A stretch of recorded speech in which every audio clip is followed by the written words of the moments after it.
ఓం గం గణపతే నమ ఐం సరస్వత్యై నమ శ్రీమాత్రే నమో నమ. ఓం నమ శివాయ శివాయ గురువే నమ. ఓం నమో భగవతే మేధా దక్షిణామూర్తే మహ్యం మేధాం ప్రజ్ఞం ప్రయచ్చస్వ. త్రాం దత్తాత్రేయాయ నమ. క్లీం కృష్ణాయ గోవిందాయ గోపీ జనవల్లభాయ శ్రీకృష్ణ పరబ్రహ్మణి నమో నమ. జై గురు దత్తాత్రేయాయ నమ. యూట్యూబ్ ప్రేక్షకులందరికీ కూడా నమస్కారం అండి. నేను పాలపర్తి గురునాథ్ శర్మ, జ్యోతిషం వాస్తు సిద్ధాంతిని.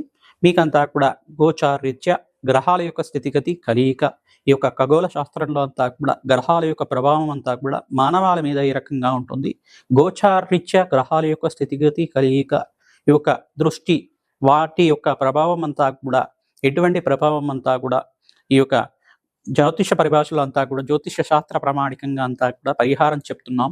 ప్రధానంగా చూసుకుంటే ఈ యొక్క సెప్టెంబర్ నెలలో 7వ తారీఖు రోజున ఆదివారము, ప్రధానంగా చూసుకుంటే భాద్రపద మాస పౌర్ణమి వేళలో అంతా కూడా రాత్రి వేళలో ప్రధానంగా చూసుకుంటే 9:45 నుంచి, అంటే 9:56 నుంచి మనకి రాహు గ్రహస్థ చంద్రగ్రహణం అనేది ఉంది.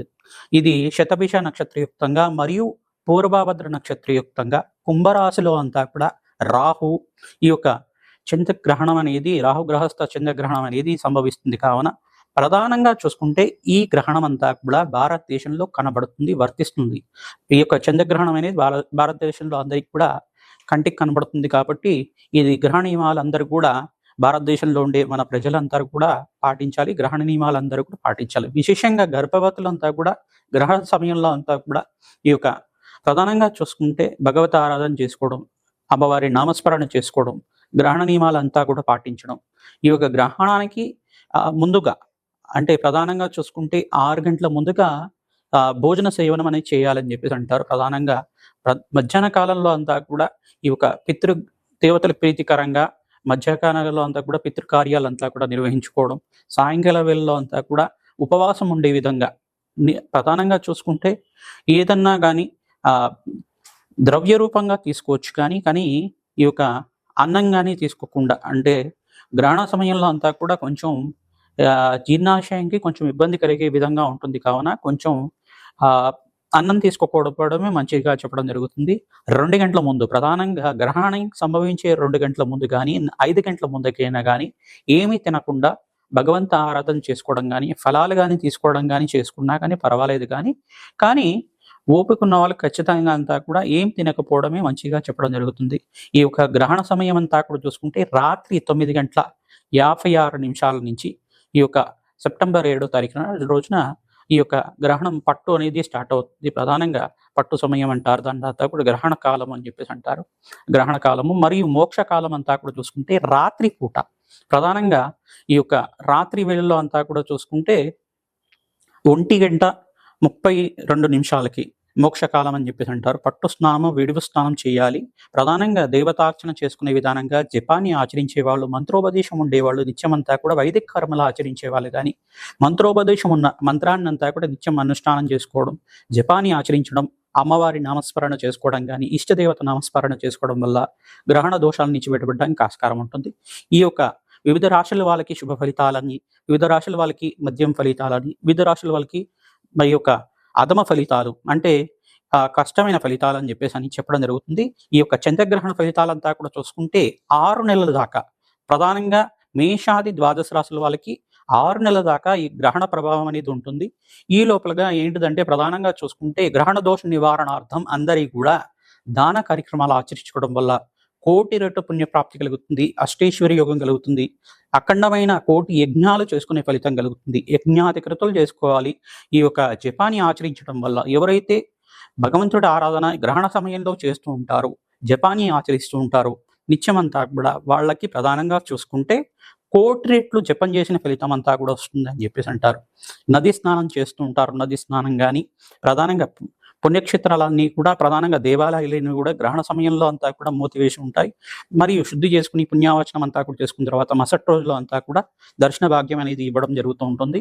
ఈ యొక్క భారతదేశంలో సంభవించే సంపూర్ణ చంద్రగ్రహణం అంతా కూడా ప్రధానంగా చూసుకుంటే ఈ యొక్క విదేశాల్లో కూడా కొన్ని దేశాల్లో సంభవిస్తుంది. ప్రధానంగా న్యూజిలాండ్, ఆస్ట్రేలియా, ఆస్ట్రియా, పెసిఫిక్ మహాసముద్రం ప్రాంతాల్లో గానీ, ప్రధానంగా చూసుకుంటే కొన్ని ప్రాంతాల్లో అంతా కూడా విదేశాల్లో కనపడడం జరుగుతుంది. ఈ యొక్క గ్రహణ ప్రభావం అంతా కూడా కొన్ని దేశాల వరకు మాత్రమే వర్తిస్తుంది. ఈ యొక్క సంపూర్ణంగా అయితే గనక భారతదేశంలో అన్ని రాష్ట్రాల వరకి గ్రహణ ప్రభావం అనేది ఉంటుంది కావున, ముఖ్యంగా అనారోగ్యంతో ఉండేవాళ్ళు పెద్దలంతా కూడా మీరంతా కూడా అమ్మవారి నామస్మరణ చేసుకోండి. శ్రీమాత్రే నమః నామస్మరణ కానీ, అమ్మవారి నామస్మరణ చేసుకోండి. శ్రీరామ జయ రామ జయ జయ రామ రామ నామాన్ని కానీ, ఇష్టదేవాన్ని నామస్మరణ చేసుకోవడం, అష్టాక్షరి మంత్ర జపం చేసుకోవడం కానీ, పంచాక్షరి మంత్రాన్ని జపం చేసుకోవడం కానీ, ఓం నమ శివాయ శివాయ గురువే నమ నామాన్ని ప్రతినిత్యం కూడా జపాన్ని ఆచరించుకోవడం కానీ, ఓం అరుణాచలేశ్వరాయ నమ ఓం అరుణాచలేశ్వరాయ నమ ఈ నామాన్ని ప్రతినిత్యం కూడా జపాన్ని ఆచరించడం వల్ల అఖండ పుణ్యయోగం కలుగుతుంది. ప్రధానంగా అందరికి కూడా గ్రహణ నియమాలు పాటించడం, గ్రహణం అయిపోయిన తర్వాత ఈ యొక్క ఇల్లంతా కూడా శుద్ధి చేసుకోవడం వల్ల అఖండ పుణ్యయోగం కలుగుతుంది, అష్టేశ్వరి యోగం కలుగుతుంది, వంశాభివృద్ధి కలుగుతుంది. గ్రహణ సమయంలో ఎవరైతే కనుక దేవతార్చన చేస్తూ ఉంటారో, భగవంతుడి ఆరాధన చేస్తుంటారు, ఆ యొక్క మహాశక్తికి అంతా కూడా, జగన్మాతకంతా కూడా శక్తి లభిస్తూ ఉంటుంది. తద్వారా అఖండ రాజయోగం కలగడానికి, సకల గ్రహదోష నివారణ జరగడానికి, జన్మాంతరమైన మహాపాతకాలంతా కూడా పోవడానికి ఆస్కారం ఉంటుంది. ప్రతినిత్యం కూడా గ్రహణ సమయంలో అందరూ కూడా జపాన్ని ఆచరించండి. మీకు మంత్రోపదేశం చేసిన గురువు దగ్గరికి వెళ్ళి ఏదైనా మంత్రాన్ని స్వీకరించడం కానీ చేసుకున్నా కానీ, ప్రధానంగా మంత్రోపదేశం స్వీకరించిన వాళ్ళు ప్రతినిత్యం కూడా అనుష్ఠానం చేసుకోవడం వల్ల, దశాంశాన్ని హోమాన్ని ఆచరించడం వల్ల అఖండ పుణ్యయోగం సిద్ధిస్తుంది. తద్వారా మీకంతా కూడా అష్టైశ్వర్య యోగం కలుగుతుంది, మోక్ష జ్ఞానం లభిస్తూ ఉంటుంది. ఎవరైతే కనుక ప్రధానంగా చూసుకుంటే ఈ యొక్క మేషాది ద్వాదశ రాశుల వాళ్ళకి ఎవరికైతే శుభ ఫలితాలు ఉన్నాయో ప్రధానంగా చూసుకుంటే మేషరాశి వాళ్ళకి శుభ ఫలితాలుగా చెప్పడం జరుగుతుంది. కుంభరాశిలో అంతా కూడా ఈ యొక్క రాహుగ్రహస్థ చంద్రగ్రహణం అనేది సంభవిస్తుంది కావున వీరంతా కూడా మేషరాశి వాళ్ళకి శుభ ఫలితాలుగా చెప్పడం జరుగుతుంది. మరియు కర్కాటక రాశి వాళ్ళకి శుభ ఫలితాలుగా చెప్పడం జరుగుతుంది. మరియు ఈ యొక్క వృశ్చిక రాశి వాళ్ళకి కూడా శుభ ఫలితాలుగా చెప్పడం జరుగుతుంది. మీరంతా కూడా ధనస్సు రాశి వాళ్ళకు కూడా శుభ ఫలితాలుగా చెప్పడం జరుగుతుంది. ప్రధానంగా చూసుకుంటే మధ్యం ఫలితాలంతా కూడా చూసుకుంటే కనుక వృషభ రాశి వాళ్ళకి మధ్యం ఫలితాలు, ఈ యొక్క మీన రాశి వాళ్ళకి మధ్యం ఫలితాలు, మరియు కుంభరాశి జాతకులకి విశేషంగా ఈ యొక్క గ్రహణ ప్రభావం ఏ రకంగా చూపిస్తుంది. ప్రధానంగా సెప్టెంబర్ 7వ తారీఖు రోజున చంద్రగ్రహణం అనేది సంభవిస్తుంది. ఆదివారం రోజున భాద్రపద మాసం పౌర్ణమి వేళల్లో విశేషంగా ఈ గ్రహణం అనేది సంభవించడం, శతభిష నక్షత్రయుక్తంగా మరియు పూర్వభద్ర నక్షత్రయుక్తంగా గ్రహణం అనేది సంభవిస్తుంది. భారతదేశంలో కనబడుతుంది ఈ గ్రహణం అనేది. విశేషంగా గ్రహణ ప్రభావం అంతా కూడా మీకు అధమ ఫలితాలుగా చెప్పడం జరుగుతుంది. కుంభరాశి జాతకులకి ప్రధానంగా మీరంతా కూడా నవగ్రహ శాంతి హోమాది కార్యక్రమాలు చేసుకోవడం, విశేషంగా శనీశ్వర ప్రత్యేకంగా జపం ఆచరించుకోవడం, మంత్రానుష్ఠానం ఉండేవాళ్ళు నిత్యం జపంని ఆచరించుకోవడం, గ్రహణ సమయంలో నది స్నానాన్ని కానీ, మంత్రస్నానం చేసుకోవడం కానీ, పట్టు స్నానం, విడుపు స్నానాన్ని ఆచరించుకోవడం వల్ల అఖండ పుణ్యయోగం కలుగుతుంది, రాజయోగం సిద్ధిస్తుంది. ఈ యొక్క గ్రహణ సమయానికన్నా ముందుగా ఒక 15 నిమిషాల ముందుగా మీరు పూజకి అంతా కూడా తయారు చేసుకొని ఈ యొక్క గ్రహణ ప్రభావం అంతా కూడా మీ యొక్క జాతకం మీద లేకుండా పూజ అంతా కూడా ఆచరించుకోవడం అనేది, జప అనుష్ఠానం చేసుకోవడం కానీ చేయడం వల్ల అఖండ పుణ్యయోగం కలుగుతుంది. శ్రీమాత్రే నమః శ్రీమాత్రే నమః శ్రీమాత్రే నమః నామాన్ని ప్రతినిత్యం కూడా జపాన్ని ఆచరించండి. దత్తాత్రేయాయ స్మరణ మాత్రేణ సంతుష్టాయ నమః నామాన్ని ఆచరించుకోవడం వల్ల దత్తాత్రేయ స్వామి అనుగ్రహంతో కార్యసిద్ధి కలుగుతుంది. పంచమస్త గురియోగం వల్ల శీఘ్ర కళ్యాణ యోగం కలగడానికి ఆస్కారం ఉంటుంది. వివాహాది శుభకార్యాల కోసం ప్రయత్నం చేసుకుంటూ ఉంటారు.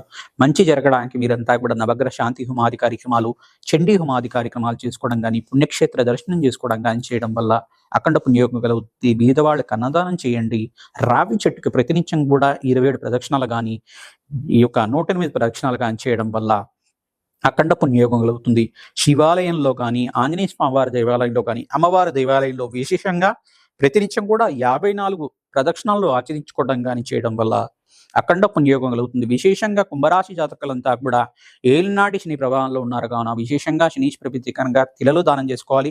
గ్రహణ ప్రభావం విశేషంగా ఉంది కావున మీకంతా కూడా గ్రహణ ప్రభావం కొంచెం అధమ ఫలితాలుగా ఉంది కావున రాహు గ్రహానికి ప్రీతికరంగా మినువులు దానం చేసుకోవడం, మరియు ఆవు నెయ్యిని దానం చేసుకోవడం, కంచు పాత్రలో అంతా కూడా ఆవు నెయ్యిని దానం చేసుకోవడం, సర్పబింబాన్ని అంతా కూడా దానం చేసుకోవడం శ్రేష్టంగా ఉంటుంది. వెండిది సర్పబింబం అంతా కూడా దానం చేసుకోవడం వల్ల అఖండ పుణ్యయోగం కలుగుతుంది. బియ్యం అంతా కూడా దానం చేసుకోవాలి. చంద్రగ్రహానికి ప్రీతికరంగా బియ్యం దానం చేసుకోవడం, ఇక్కడ శుక్రుడికి ప్రీతికరంగా బొబ్బర్లు దానం చేసుకోవడం, మరియు సూర్య భగవానికి ప్రీతికరంగా గోధుమలు దానం చేసుకోవడం వల్ల అఖండ పుణ్యయోగం కలుగుతుంది.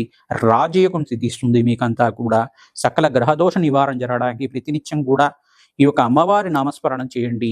ఇష్టదేవాన్ని స్మరణం చేసుకోండి. శ్రీరామ జయ రామ జయ జయ రామ రామ నామాన్ని ప్రతినిత్యం కూడా ఆచరించుకోవడం వల్ల అఖండ పుణ్యయోగం కలుగుతుంది. గోమాత సేవ విశేషంగా చేయండి. పచ్చిక తెలగపిండి గ్రాసాన్నంతా కూడా ప్రతినిత్యం కూడా గోమాతకు సమర్పించడం వల్ల రాజయోగం కలుగుతుంది. అష్టైశ్వర్యోగం కలుగుతుంది. అప్పుల బాధల నుంచి బయటపడతారు. విశేషంగా కష్టాల నుంచి బయటపడతారు. శ్రీమాత్రే నమః.